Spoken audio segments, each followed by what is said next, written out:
بسم الله الرحمن الرحيم الحمد لله رب العالمين صلى الله على سيدنا محمد وعلى آله وصحبه أجمعين. اللهم إني نويت تعلم وتعليم تذكر وتذكير نفع والانتفاع الاستفادة حتى تمسك بكتاب الله وعلى سنة رسول الله ودعاء الهدى التي خرجنا مرضاته وقربه وثواب الله تعالى. اللهم ها هنا بين يديك وضعفنا لا يخفى عليك فتعاملنا بلطفك وجودك برحمتك أرحم الراحمين ونسح مرق الله ظاهرها باطنها في إنك على كل شيء قدير وعلى سؤالنا جدير. سبحان ربك رب العزة عما يصفون والسلام على المرسلين الحمد لله رب العالمين. الحمد لله, Allah subhanahu wa ta'ala has given a great ajr from those who are the patient and the forbearant. In fact, the Rasul alayhi salatu wasalam has mentioned that sabr فَإِنَّ فِيهِ خَيْرَ كُلَّهِ. Indeed, within it there is all greatness and all tremendous reward for the person who is from the forbearant. And this is why the Rasul alayhi salatu wasalam, he said, as-sabru nisfu al-iman wal-yaqeen al-iman kulluh. He said, indeed, sabr is half of faith, and indeed it is, and yaqeen is all of faith. And by these words, the Rasul alayhi salatu wasalam was alluding to the fact that Allah subhanahu wa ta'ala places a person through various tests and tribulations, as is the nature of this dunya, and it's only through the bounty and the boon of sabr that a person will be able to navigate through this dunya. So when we go through periods in which Allah subhanahu wa ta'ala is placing us through tribulations, we should understand that in fact as believers this is something that we are accustomed to. Not rather that it is something that is novel to us, but rather it is something that is almost, you could say, the second nature of us as believers and as mu'mineen. And part of that is that when we understand the hadith of the Rasul alayhi salatu wassalam, and not just the outward wording, but internal imports of the words of the Rasul sallallahu alayhi wasallam, it's only through that we start to realize that the Rasul sallallahu alayhi wasallam is taking us through a journey to Allah subhanahu wa ta'ala. And that journey he is taking us through to Allah subhanahu wa ta'ala is that we have to submit to Allah subhanahu awamir and his commands in whatever scenario we find ourselves in. And it's for this reason that Allah Jalla wa Ala places us through the months and the months of patience, as we are about upon its door very, very soon, the month of Ramadan. And the month of Ramadan, it's nothing except the shahr, or the month of sabr and of patience and forbearance, in that we forego two things which are the inner callings of and the inner essence of every human being. And Allah subhanahu wa ta'ala commands us to control those two urges, and that is the urge of food and the urge of procreating. And those two urges, Allah subhanahu wa ta'ala has commanded us to control those two urges. And when a person starts to control those two urges, he thereafter has been guaranteed by the Rasul alayhi salatu wasalam paradise. When the Prophet ﷺ, وَمَنْ أَدْمَنِي بَيْنَ لِحْيَيْهِ وَبَيْنَ رِجْلَيْهِ فَأَدْمَنَ لَهُ الْجَنَّةِ.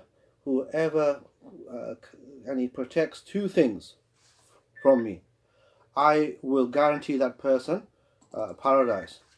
And then the Rasul alayhi salatu wasalam mentioned what that is, and he subhanahu wa ta'ala, and the Rasul alayhi salatu wasalam mentioned that is none other than a person saving what is between his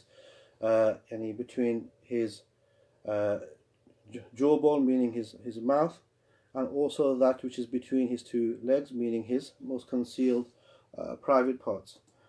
And that, by the Rasul's word, when he mentions that, sallallahu alaihi wasallam, we realize something. We realize that we are an ummah that has been ordered to be an ummah of control, or an ummah of self-regulation, you could almost say.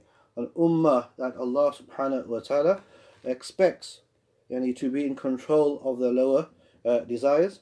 And what we are going through in these moments is nothing except a manifestation of that.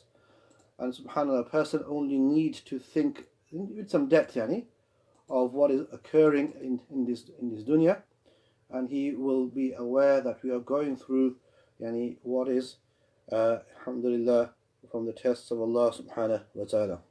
So the month of Ramadan is almost upon us, and the month of Ramadan being upon us is such that we prepare for this month, and our preparation for this month is like any other month that has gone probably in any of our lives, meaning that we are preparing for this month in a way or in a form which you could say is almost a form of khalwa.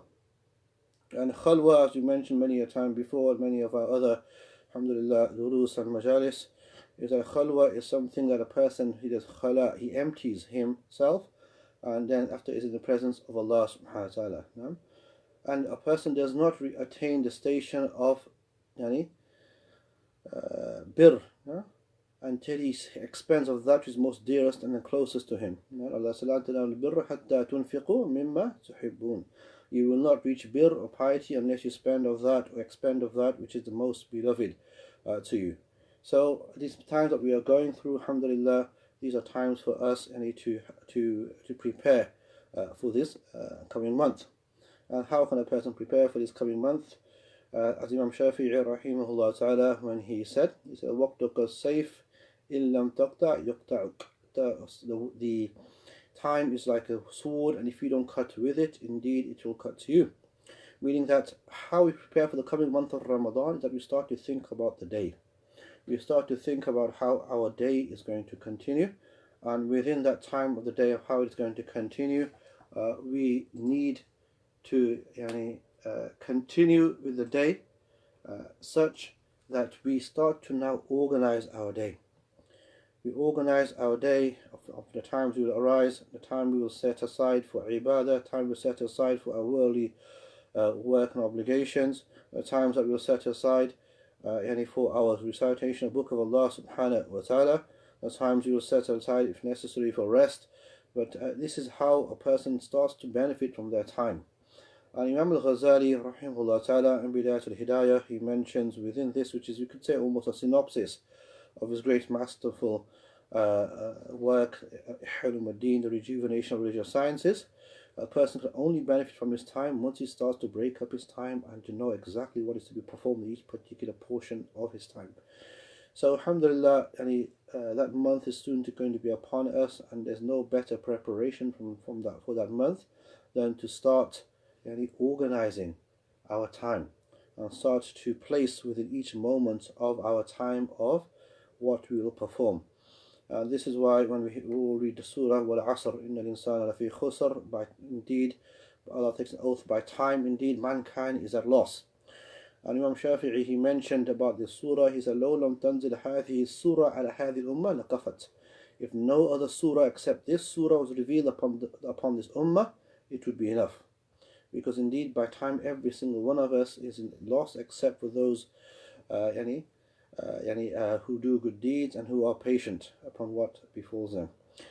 So very quickly inshallah ta'ala, we have some questions that people have asked previously about the coming month of Ramadan, and many of these are questions which are maybe revision for some, but alhamdulillah, فَذَكِّرْ فَإِنَّ ذِكْرَى تَنْفَعُ الْمُؤْمِنِينَ, for indeed reminding is beneficial for the believers. So first and foremost, what are the compulsory aspects of fasting?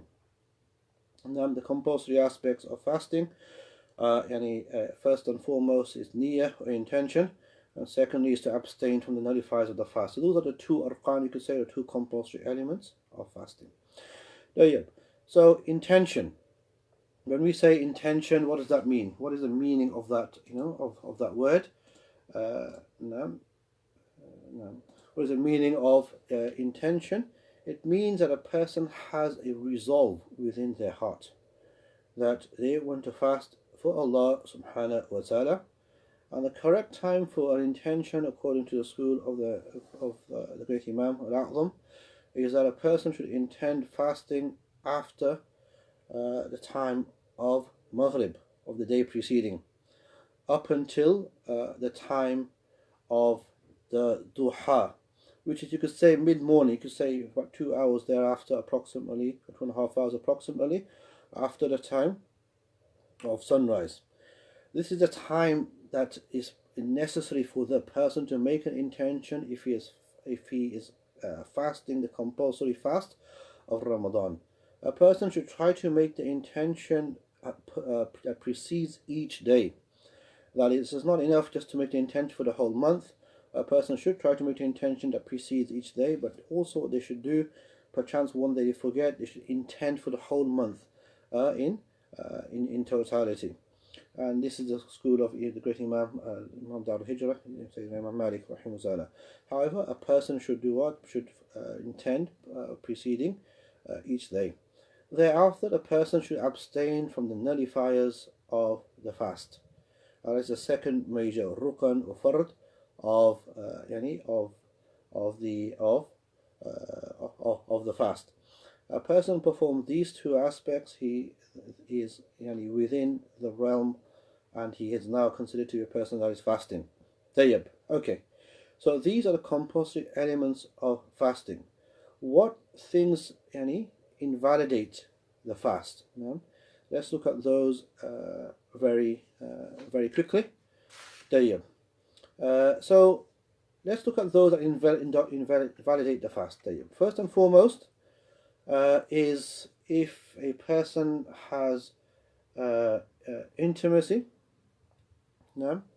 within that time. That is the greatest form of invalidation of the fast, and this is regardless of whether anything follows that, meaning that if there's exiting of any type of fluids, regardless of that, if that occurs, the fast has been invalidated. So a person abstains from any type of marital relations or intimacy during that period.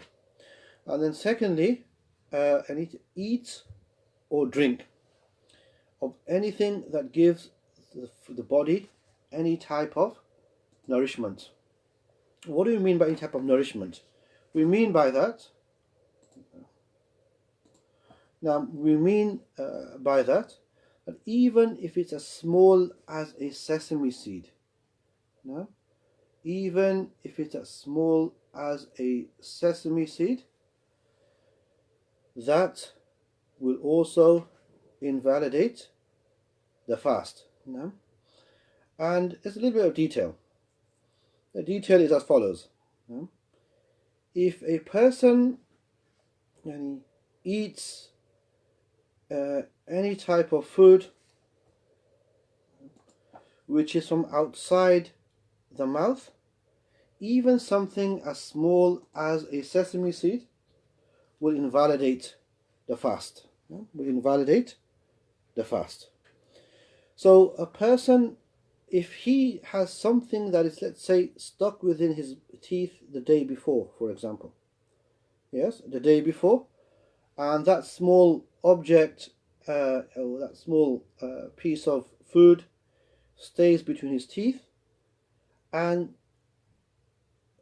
inadvertently that small piece of food or flesh or whatever it may be enters into his throat and thereafter enters into the inner parts of his stomach, that will not invalidate the fast if it was done unintentionally.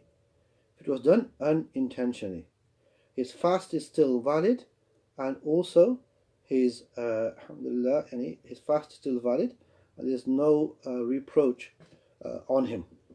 Now, however, that is on the condition that it was within the mouth. Now, if a person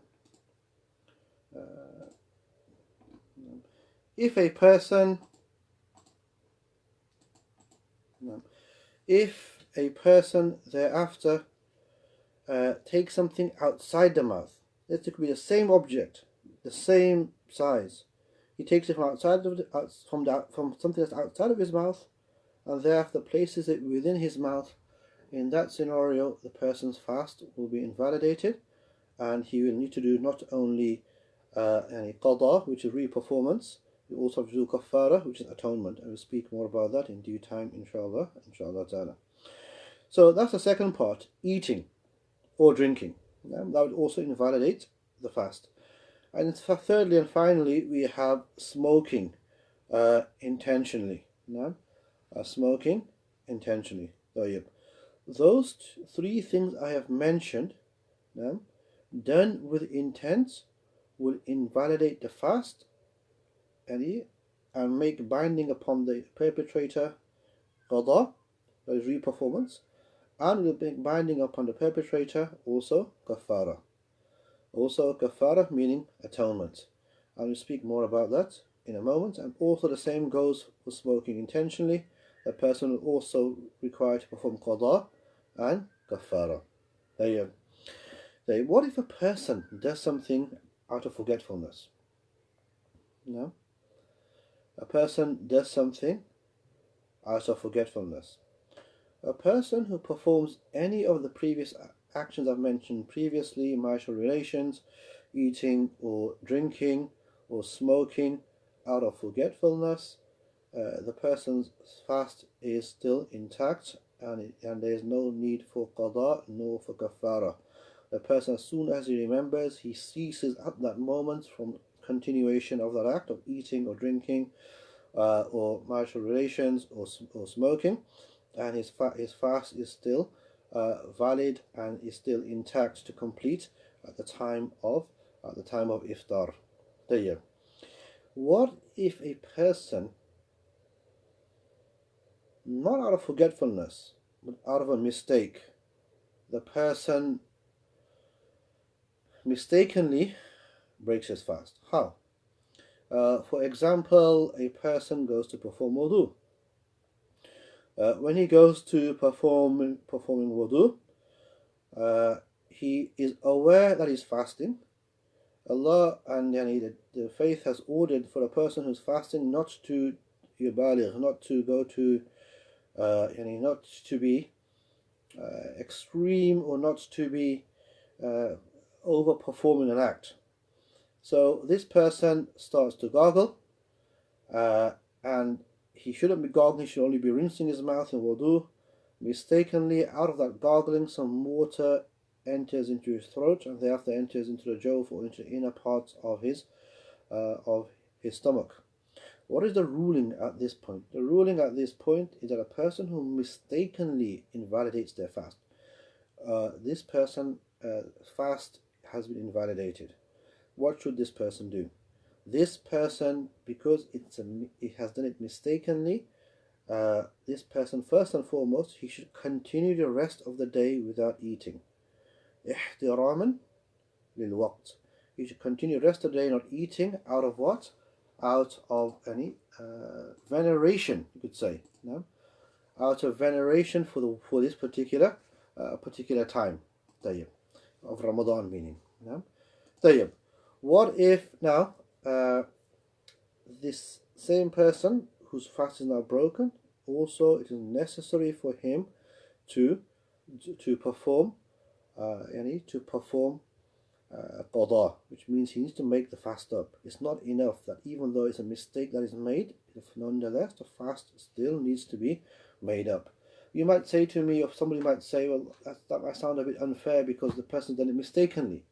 Well, where's the dispensation and mercy of Allah subhanahu wa ta'ala? Well, the mercy of Allah subhanahu wa ta'ala in this instance is that Allah has only ordered this person to do qada, which is make up. Just make it up. Because in the other scenario where he would have done it not out of a mistake, what would have occurred? Allah would have commanded him to perform not only the qada, but also re-performance, but also kafara, atonement. Also kafara and an atonement. So therefore, a person who eats out of forgetfulness, his fast is fine, and he continues upon that fast. The person who is who performs out of mistake, his fast is invalidated. He does imsak, which is withhold from eating the rest of the day, but the person still needs to make up that fast outside of Ramadan. So when the Ramadan ends, thereafter, after the days of Eid, he needs to now make up that fast for that fast which he invalidated within the day of Ramadan. Okay. So now we've looked at what invalidates the fast, and we've also looked at the two parts are necessary in order for the fast to be valid, and we mentioned what those two things are. Intention, and to abstain from those things which invalidate one's fast. Alhamdulillah. Now let's look at if a person out of ignorance. What is the ruling for ignorance? What does ignorance mean? It means that a person out of his ignorance believed that his fast has been invalidated. He hasn't asked somebody, nor has he taken the time to study the necessary aspects of his faith. So what has he done? He's taken upon his own ignorance and acted upon it without recourse to people of knowledge or those who can answer his query.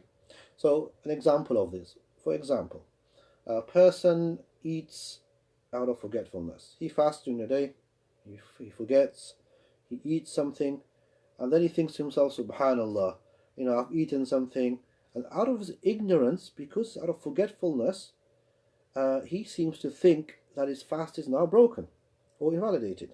And we've just established just a moment ago that his fast is not in fact broken or invalidated, it's still fine. So what occurs in this circumstance? In this circumstance, the person thinks, okay, my fast is invalidated anyway, I might as well eat. So now he goes and intentionally eats with full intent. Before he may have taken a sip of water, I've invalidated my fast. Now he says to himself, I am actually going to now, might as well eat a full 3-course meal because I've invalidated my fast anyway. So this person goes along and helps himself to a 3-course meal, not realizing that in fact him taking that sip of water out of forgetfulness has not invalidated my fast. Now he's done it with intent. He has intentionally eaten food. He's intentionally eaten food. What occurs in this scenario? That's one example of ignorance. Another example of ignorance, a person makes the intention of a fast, he prays the Fajr, he goes back to sleep after Fajr, let's say. Thereafter he has a nocturnal emission.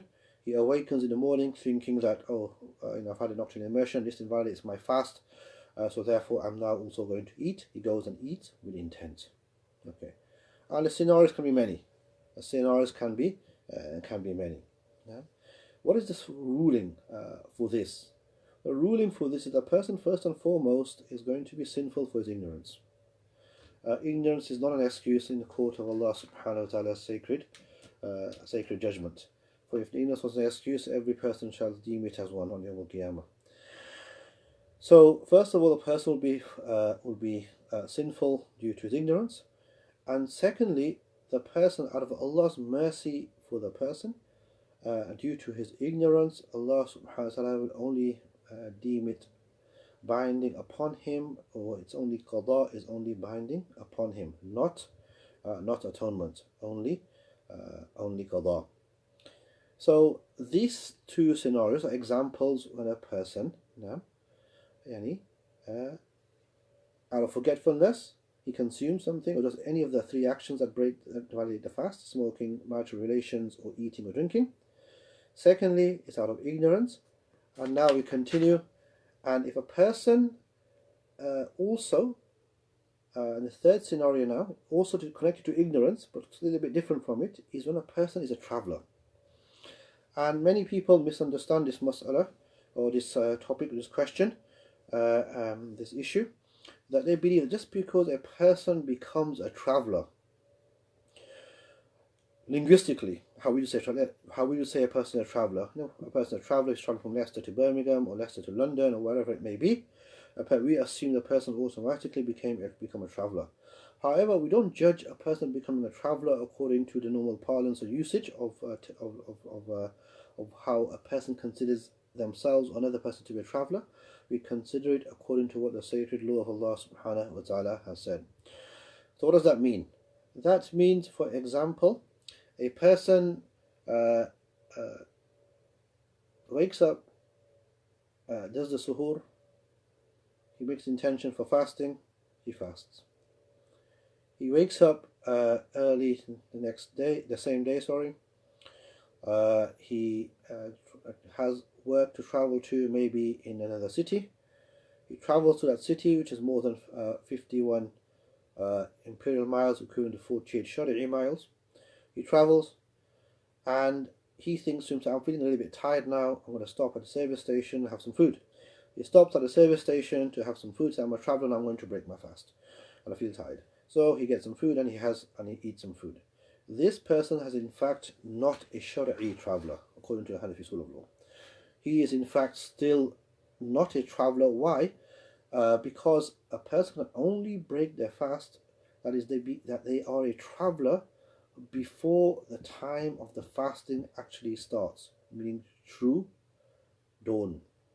Meaning that a person can only break their fast if they are a traveler at the time the fast starts, which is true dawn. So let's say now, for example, true dawn is about 3, depending if it's 12, 16, 15 degrees or 18 degrees. Let's say, for the sake of argument, it's about 3:50. A person is a traveller at 3:30. He's on the motorway, let's say, on the way to London from let's say from Birmingham. The distance is more than 51 imperial miles, so therefore he is a traveller. Now he has the option to fast or to not fast. This is called a legal traveller. As for the person who wakes at 9 o'clock, the time obviously now has started for the fasting and the day has started. It's not permissible for him to break his fast. He has to complete his fast at this juncture. Okay. This person, out of ignorance, the third condition we said, that this person, out of his ignorance, what does he do? He breaks his fast. What's binding upon him? Out of the mercy of Allah's sacred law, the fast has been validated. He is sinful for his ignorance, and what is performing necessary on it? He has to perform qada, which is re-performance of his fast. Now, so that's the third scenario. Yeah. Another two scenarios in which a person only has to do qada is, for example, when smoke enters into one's body intentionally. Yeah? Smoke entering into one's body intentionally. What does that mean, intentionally? It means, for example, there's a place where there's maybe a place where people are smoking. The person passes through that area. Yeah? He passes through that area and he smokes it in. Yeah? He smokes it in, yeah? Not out of forgetfulness, but mistakenly. Not out of forgetfulness, but mistakenly. So passively smokes in. This person's fast is also invalidated, and this person needs to do what? Needs to do qada and make up the fast. Another scenario is when a person believes that the time for Maghrib, twilight or dusk has entered. That is the time we break our fast, time for iftar. And thereafter, what does he do? And he breaks his, or he completes his fast and thinks it's broken, it's ended, only to discover later that in fact he got the time wrong.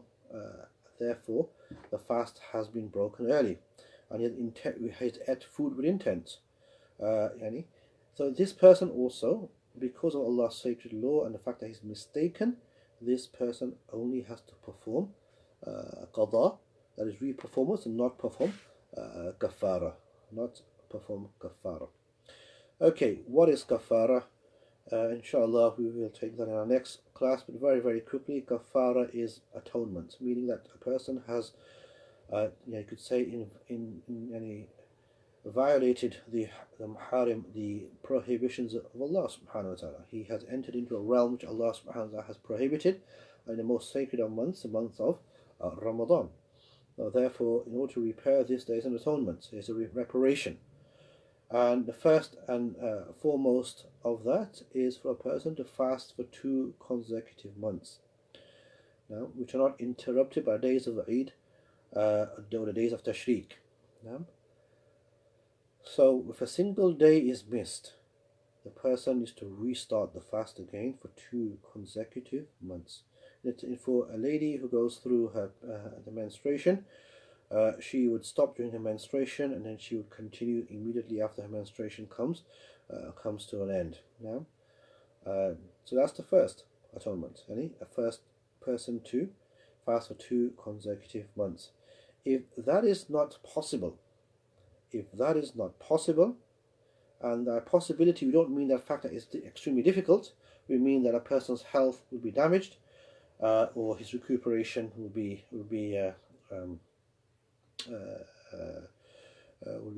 his recuperation will be delayed, or a new illness will develop, and that comes from a judgment either of the past occurrences or of a upright Muslim doctor who gives that judgment. Thereafter, what occurs is that the person is required to feed 60 poor people. By poor we mean those upon whom zakat and sadaqah can be given, and that is that those 60 poor people must be fed both lunch and supper, both lunch and supper. And there's a little bit of details, which we don't need to go into for the time being.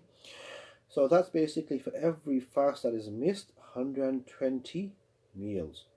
120 meals. In various places, alhamdulillah, like our charity Revive that we have as part of the Rakam, alhamdulillah, the price for each meal or each iftar is £1. So for every fast a person misses, they give £120. They miss 10 if they have broken 10 fasts, then it's 1,200. If they have broken the whole month, this means this person doesn't know how to fast, needs to be taught, they have to pay £3,600. So Allah subhanahu wa ta'ala's understanding of his rulings, inshallah ta'ala. Alhamdulillah, Allah subhanahu wa ta'ala give us the ability to make our siyam of that which becomes a nur for us, a siyam that not only rectifies the outer of our limbs but also the inwards of our hearts, and to ennoble and to enlighten our hearts to the light of Allah subhanahu wa ta'ala, to Rasul alayhi salatu wa salam. And the Rasul mentioned in a hadith mentioned by Muhammad, when he mentions لا تزال أمتي بخير ما عجلوا الفطر وأخروا السحور, that my ummah will continue to be in goodness as long as they bring forward, they hurry and rush towards the fitr, breaking their fast at the time of Maghrib, وَأَخَّرُوا suhoor, and then they delay their suhoor, being close to the time of sunrise, or close to the sign of dawn, sorry. So the Rasul ﷺ mentioned this hadith. And the hadith, when the ulama have spoken about this hadith, they've mentioned that these are two signs, meaning that Allah subhanahu wa ta'ala will give strength to the ummah of the Rasul, and the ummah will remain in goodness to the extent that the obedience to Allah and His Rasul isn't taken upon what the intellects believe, but rather what Allah has commanded. Because it would make sense normally to do what? To delay your fitr. And to do what? And to bring forward your suhoor. But we do something in contradiction to our intellect, in obedience to Allah and His Rasul, and therefore that is a sign that our ummah will remain upon khair and pain, remain upon goodness, inshallah. Alhamdulillah subhanahu wa ta'ala tawfiq, inshallah ta'ala, and Allah subhanahu wa ta'ala enable us to benefit what's been said. وقولي قولي هذا أستغفر الله لكم واستغفروه في الرحيم. If there's any questions, inshallah ta'ala, type them in the comments, inshallah ta'ala.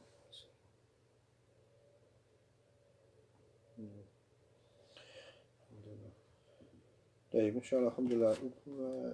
Allah يتقبل, Allah accept, inshallah ta'ala, and future questions people wish to ask, they can send it to us as a message, and we'll try to attempt to answer them in the next question and answer session, inshallah ta'ala. There's also a further Ramadan gathering which we have coming up on Monday, which is at 9 p.m. Inshallah ta'ala, in which we'll consider some of the details of Ramadan in seclusion and the rulings that will differ in this Ramadan compared to every previous Ramadan regarding Salatul Taraweeh, regarding our fast and our increases of tawakkul and inabah to Allah subhanahu this month, considering the fact that most of us inshallah will be within our homes during this period inshallah. Jazakumullah khair. Assalamu alaikum wa rahmatullahi wa barakatuh.